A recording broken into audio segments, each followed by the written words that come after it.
ইরানের সঙ্গে যুক্তরাষ্ট্র ইসরায়েল যুদ্ধ এখন মোড় নিয়েছে উল্টো দিকে। মার্কিন ও দখলদার ইসরায়েলি বাহিনীর হামলা রুখে দিয়ে এখন পাল্টা তাদের ভূমিতে হামলা চালাচ্ছে ইরান। ভারতীয় মহাসাগরে মার্কিন ঘাঁটিতে হামলার পর এবার ইসরায়েলের ভূমিতেই ভয়ঙ্কর হামলা চালিয়েছে তেহরান।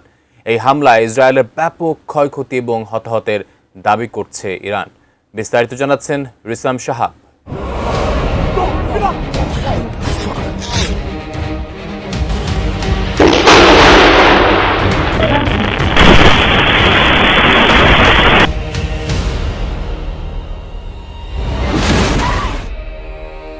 ইসরায়েল এবং যুক্তরাষ্ট্র ঘনিষ্ঠ সামরিক মিত্র হলেও এটি প্রথমবার যখন তারা একসাথে কোনো যুদ্ধ লড়ছে।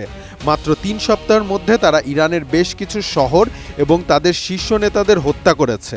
কিন্তু প্রতিটি দিন পার হওয়ার সাথে সাথে এই যুদ্ধ ডোনাল্ড ট্রাম্পের ধারণার চেয়েও অনেক বেশি জটিল বলে প্রমাণিত হচ্ছে। ইরান এখন মোক্ষম জবাব দেওয়া শুরু করেছে, আর এবার ইসরায়েলের ৫ শহরে হামলা চালিয়েছে তেহরান।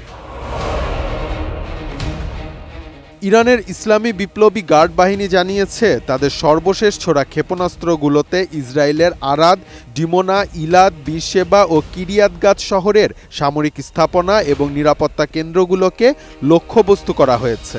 তেহরানের দাবি এসব হামলায় ২০০ জনের বেশি মানুষ নিহত হয়েছেন। নতুন বাংলাদেশ গড়তে এলো জুলফিকার স্টিল। জুলফিকার স্টিল, ইস্পাত দৃঢ় অঙ্গীকার।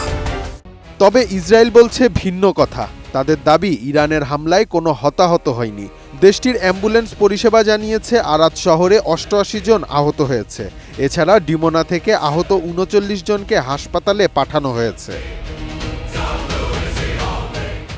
ইসরায়েলের ভূমিতে ইরানের এমন হামলায় প্রশ্ন উঠেছে ইসরায়েলের সামরিক সক্ষমতা নিয়ে।